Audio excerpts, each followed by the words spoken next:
So, welcome to Don Stacy's YouTube channel. In recent days, I've been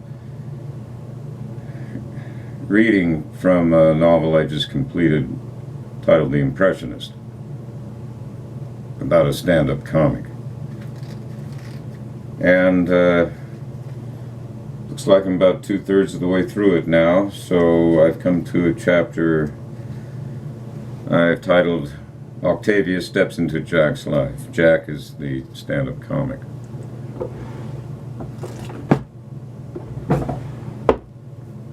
Oh my, I need my cup of coffee.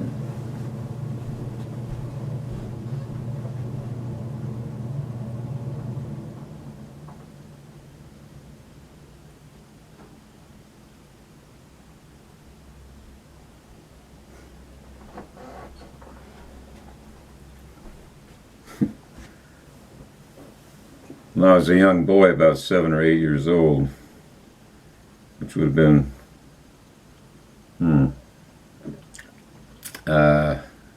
1959 or 1960, Jackie Gleason, a very famous comedian, had a television show. And apart from the Rockettes, which they did this, there might have been 20 dancers, and they'd have a camera from the ceiling, which would look down vertically, and they'd perform these synchronized geometric displays with their limbs, their arms and legs.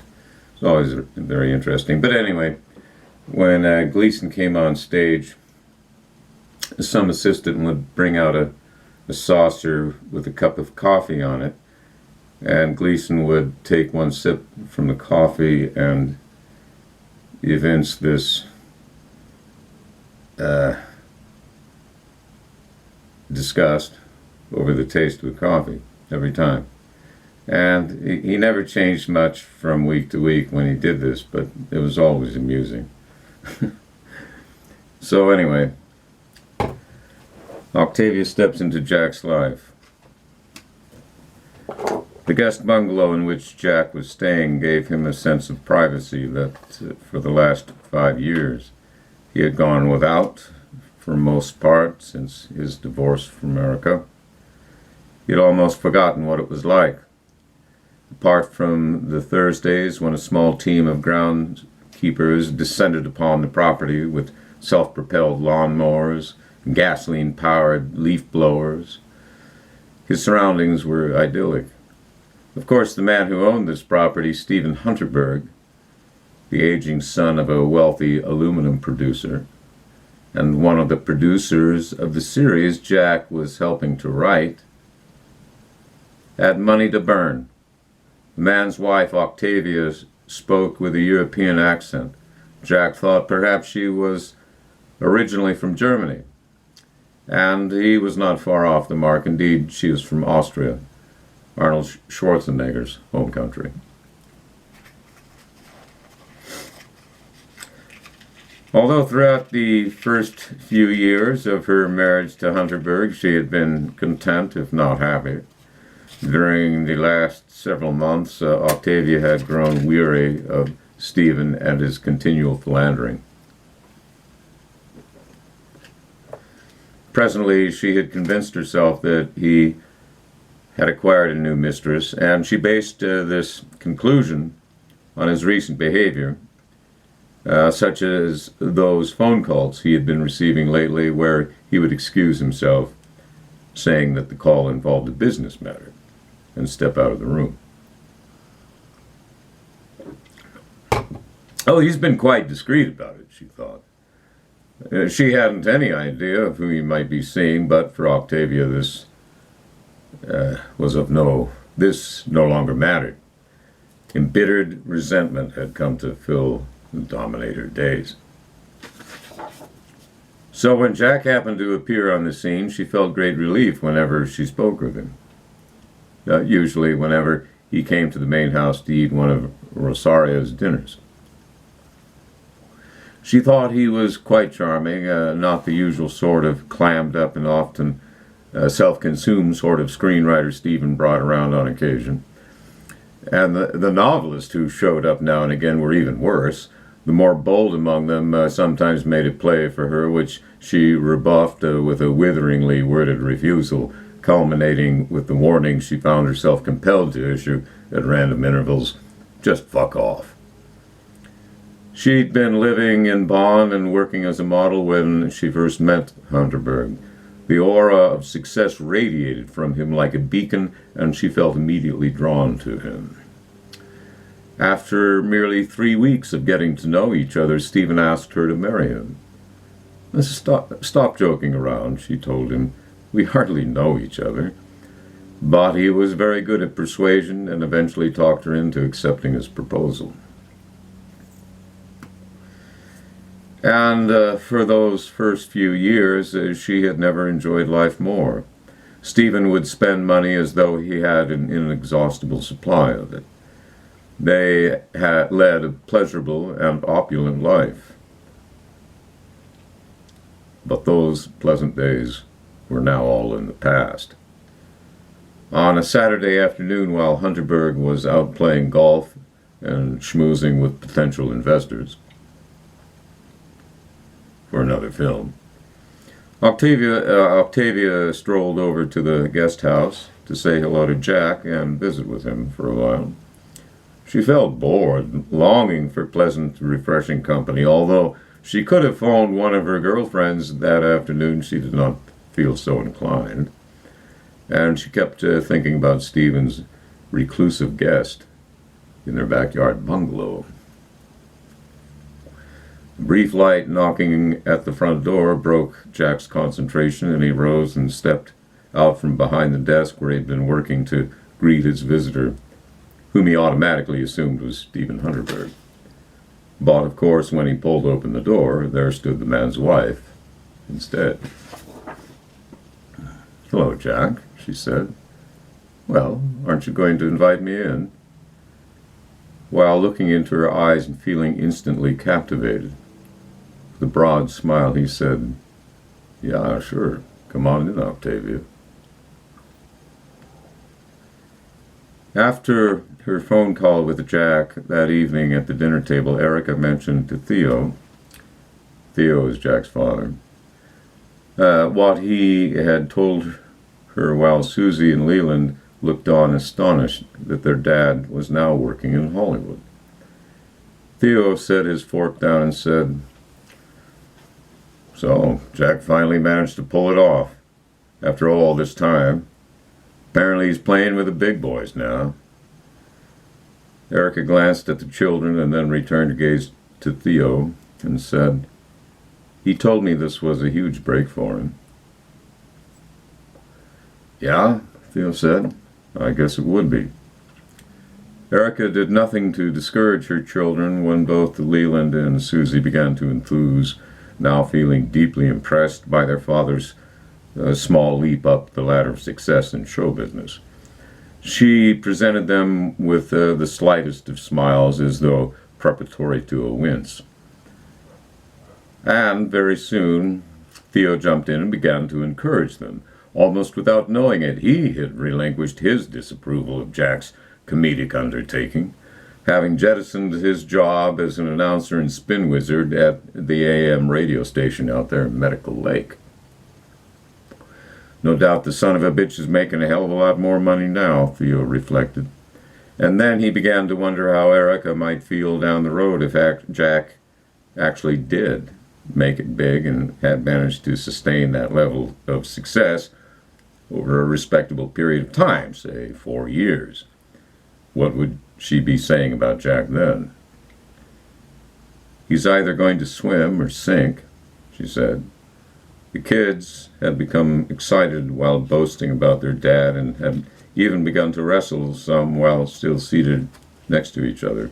"Susie, Leland, go up to your room and get started on your homework, now." They scrambled out of their chairs and soon disappeared up the stairway. Theo was looking at Erica as she listened for a moment while the kids treaded up the stairs. Soon she turned and held Theo's gaze and said, "Maybe now he's begun to think that sacrificing a steady job, not to mention his family, really was worth it." "Fuck, who knows," Theo said. On the day of Justine's third visit following his birth, Patrick was showing spunk and initiative in his efforts to stand up while grasping onto the rim of his playpen. Bernie happened to notice him during doing this on the lad's third attempt. The two previous tries had seen him drop back down onto his rump with a look of uncomfortable surprise, as though he were asking himself what went wrong. What exactly just happened then? Why couldn't he do what he saw himself doing a moment ago? Bernie squatted down in front of the playpen so that he could look directly into the boy's face. Lips moistened with drool, while he began to push and pull himself back and forth with a gleeful, wide grin. "Well now, little buddy, you've made quite an accomplishment. I'll bet you're already thinking of how you can get out of there." He patted the boy's head and flicked a finger across the underside of his chin, then rose and went down the hallway to Sheila's office, where she'd been since late morning writing computer code for a website one of her clients had commissioned her to produce and perfect until the site functioned flawlessly, which she had guaranteed would be the case. All her attention was focused on this task, and he merely stood in the doorway and watched her for a few moments until she happened to glance away from the computer screen. "Bernie, how long have you been standing there?" "Oh, I don't know. Half a minute, maybe. But I wanted to tell you that just now, our little boy has taught himself to stand up by holding on to the top of the playpen. Then he began to shake that thing for all it was worth." Smiling, she said, "Oh, I've got to see this."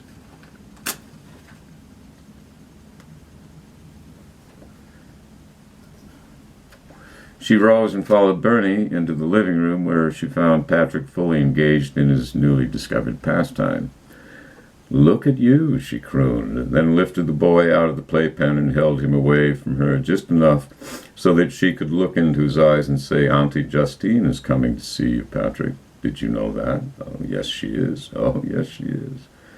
She jounced him up and down as she said this, and soon elicited a shriek of delight from the little fellow.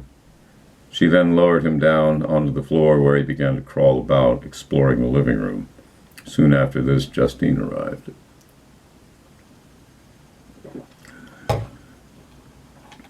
Justine lifted Sheila's baby onto her lap after he had crawled up to her. She bounced her knee some, and Patrick let out his gurgling approval. Justine toyed with the various sounds he was making, his head steady while she engaged him with her cheerful assurances that his would be a good and happy life, full of promise thanks to her talented and devoted parents. On his own, as he crawled about with a changing purpose, drawn toward any object which aroused his curiosity, Patrick moved his head slowly from side to side like a prowling cat. Justine mentioned this impression, and Sheila laughed. A few hours later, following dinner and a drowsy baby's placement in his bedroom crib, the three of them sat in the living room and talked. Sheila spoke of the website she was working on, then Bernie talked some about the film production company he was hopeful would soon choose Seattle and its environs as their filming location. With some companies, he said, it takes more time to shepherd a deal across the finish line. Sometimes I have to coax them with the promise of reduced licensing and permit fees, but then I say that sort of thing to nearly everyone, and especially to the newcomer directors who have to scrape up every last penny they can to finance their production. Mostly their ability to keep paying the film crew members their twice-monthly wages. The risk a film company takes from the very outset, Justine said, seems like a very precarious way to earn a living, Bernie. Well, it is, he said, without a doubt. Not only that, but the very venues and manner in which many of these films are shown nowadays has changed quite abruptly, really, she said. And all these relatively recent changes were preceded by the slow erosion of the traditional sized theater, which could hold over 500 people. Many of those have been closed down over the years in favor of the multiplex theaters offering simultaneously up to 12 different films from, say, 1 in the afternoon on through to the last admission time at 9 o'clock. Then, perhaps concurrent with that, was the advent of HBO and Showtime on cable TV. And once they expanded from cable to the internet, all bets were off. During lunch in the cafeteria at the junior high school Susie attended, one of her friends, Linda Fitzsimmons, mentioned that her parents had watched Saturday Night at the Improv. And who would have thought that Jack Bayfield was among the lineup? And when he walked up to the mic, the audience gave him a loud round of applause, and Linda said that her mother turned to her and went like, "See that guy on the stage right now? That's your friend Susie's father." Word of this extraordinary news traveled quickly throughout the school, and soon it seemed to Susie that everybody except the nerds and the geeks knew about her dad. Then, not long after that, one day she was waiting for Mrs. Jesperson to finish her lunch break and show up to unlock the door to English class, when Goody Two-Shoes Shirley McDougal came up to her and said with a snotty sneer, "Your dad's an atheist, Susie. That's what my parents say." In return, Susie said, "So what if he is, Shirley? Not everyone is as religious as you are. You probably still say your prayers every night before you go to bed." I do not.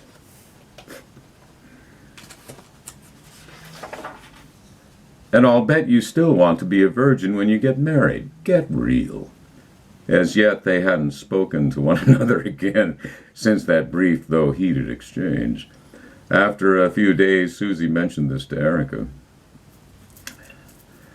"Well, sweetheart, your father was never very religious, but he was perfectly fine with you kids being brought up as Catholics, and he knew from the start that I wanted to do that. We talked about it a lot back then, and I knew when I agreed to marry your dad that he had zero interest in Christianity in general, and especially that he hadn't the slightest desire to convert to Catholicism, even though he once told me that if he ever did start going to church on a regular basis, it would be a toss-up whether he went to a Catholic church or a Greek Orthodox church." "But then, what if I turn out like him, Mom?" "I don't know, Susie. You'll just have to cross that bridge when you come to it." "Oh, Mom, you always say stuff like that these days."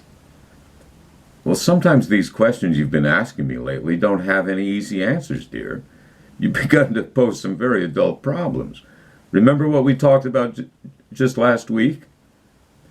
"Yes, how could I forget?" "Well, don't forget that you were the one who brought up the matter, and what we talked about is very important in terms of your own life. In a few more years, you're going to start going out with boys, and you're going to explore the boundaries." "I get that, and believe me, I was the same way. But I knew that if I ever became pregnant, my life would change forever. Because then I would become a mother. I would never have given the baby up for adoption, and I certainly never would have gotten an abortion. When I was the age you are now, such a thing would have been out of the question." The scriptwriting team was now engaged in their formulations for the general thrust of the final episode. Peter Railovich was pumped, charged, electrified by the thought that he and the other 3 writers had brought his project, his baby, to near completion. Of course, his principal intent now was to come up with a sequence of scenes which would lead to, with flawless logic and the compulsion of necessity, to a hilarious and uproarious conclusion loaded with plenty of situational irony and sheer farce. This final episode, as he had previously explained, rather needlessly, Jack thought, to the other 3 writers, could very easily serve as a springboard whose impetus would then convince the producers to finance and underwrite a second season. That's what we're all aiming for. That's what we all want. The near steady work a second and possibly a third season would give us. Jack here could even afford to buy a house somewhere in L.A., get his ass out of Spokane, where he may as well be on the moon. By mid-afternoon on Monday, the four of them had devised enough dialogue to more than support and vouchsafe 10 minutes of finished camera-ready content. Railovich was beaming with satisfaction and pleasure. He then insisted that everyone break off for the day and then meet up at his favorite evening watering hole. Both Mort Sinich and Sarah James were married, and they begged off. That left Jack, who had no acceptable excuse at hand not to go. He got into Railovich's car, and the veteran screenwriter and creator of several successful past series drove to one of his favorite haunts, where few tourists ever set foot. Once they were inside the place and found a table and sat down, Railovich said, "This joint is one of the more closely guarded secrets in Beverly Hills. I've talked to the owner a few times, Jake Rafferty, and he told me once what his business philosophy was with regard to this place. He said that he's always intended that Jake's place remain an exclusive venue for the Hollywood anointed, and that mere tourists or local curiosity seekers would be discouraged from visiting. He's instructed the staff to treat every obvious tourist like crap, every out-of-stater like shit. And of course, word spread about the differential treatment doled out at Jack's place.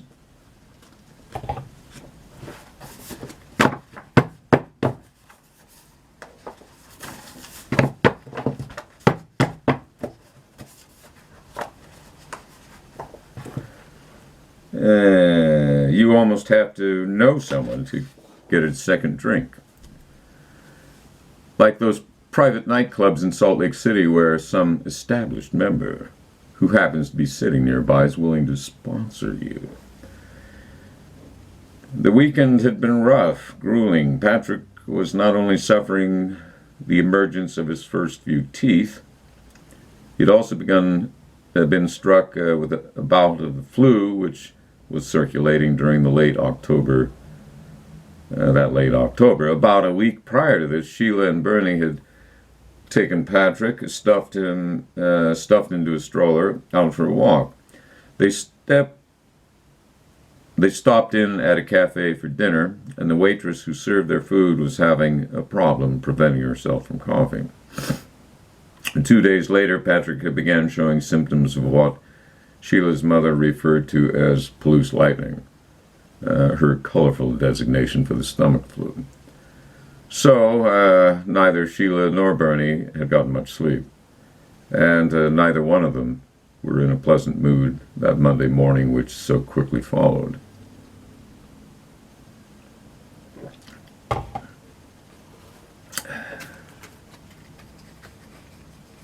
Which we'll get to in a moment.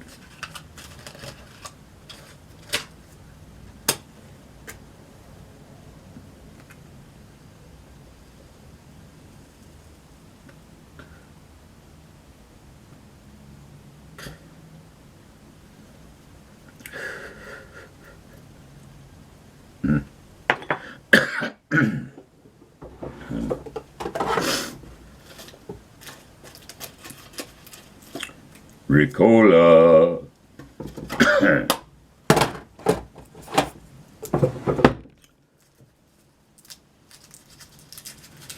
I should apply for advertising rights to Ricola.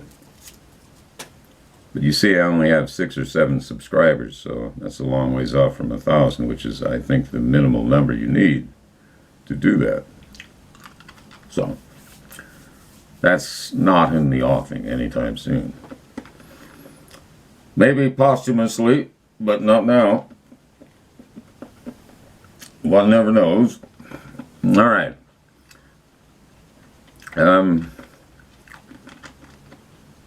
They sat at the breakfast table in a gloom-ridden silence. But at one point, Sheila finally said, "Bernie, there's a woman here at Pacific Rim that runs a daycare center out of her home. I'm going to take Patrick over to her place later this morning. I won't be able to get any work done otherwise." "Sure, I can see that easily enough. So what's this woman's daily rate she's asking for?" Well, for a drop-in, we're looking at $45 a day. For someone who brings their kid every day, $350 a month. Fuck, that's almost as much as I pay for the monthly parking lot fee. Well, pretty soon it's coming to that. Patrick's first birthday isn't too far off now. I know. I won't be able to work and watch him at the same time. It would just be impossible. I'd never get anything done. Yeah, I know.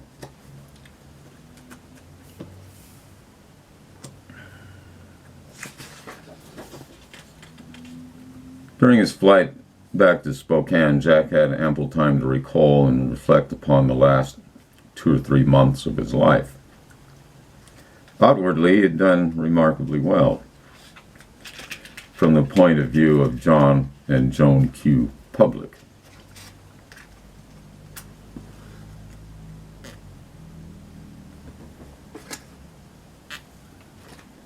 Among the Hollywood elite, and particularly among the top-flight comics making people all around the country laugh, Jack was still hardly much more than a non-entity.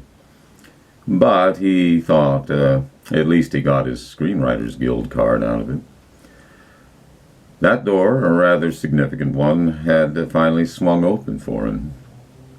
But once within this rarefied world of screenwriters and playwrights, Jack knew that he stood on the bottom rung of the ladder. He would now have to work his ass off harder than ever, because he was among some of the best semi-secured harboring themselves on this bottom rung, this station within which they now occupied. Some of the less confident among them would share in their mutual problem of their inability to distinguish the qualitative difference between posing with conviction as a screenwriter and, in every pragmatic sense of the word, being a scriptwriter. At bottom, a matter of experience. As with the blues, the lyrics to those songs emerge out of the songwriter's hard luck or hard-scrabbled past. For instance, Carly Simon, whose wealthy father was of Simon & Schuster fame, would not have been very convincing had she tried to sing the blues like Billie Holiday. Or, more recently, Maria Muldaur. Though she still tapped into the universal human experience of pain and suffering, from what the Buddhists like to perceive as the yoke of existence. But Ms. Simon developed a very personal style and sang her own lyrics with a distinctive, unique voice. Once back at his apartment, Jack filled a glass with his favorite Madeira and took up his tobacco pipe and filled it with cannabis and a pinch of Borkum Riff while steamy water was filling the tub. He soon slipped into the womb-like embrace of the soothing water, almost too hot for comfort, but not quite. Nearby on the closed toilet seat was a newspaper and a Murakami novel, as well as a notepad and ballpoint pen so that he could write down any ideas which might occur to him, and of those which could perhaps further strike him as having some useful possibilities. By the end of the nearly 11 weeks Jack had spent in L.A., nearly 3 months, he had come to be struck by the fact that, for the time being at least, he was no longer itinerant. He was no longer compelled to return to the road, in itself an absolute relief. No longer did he have to endure near continuous travel. And his wages, fuck, he certainly had no complaints there. At the conclusion of having worked for Relovich, Jack now had just over 10 grand in his checking account. Presently, Jack grabbed up his cell phone, scrolled down through his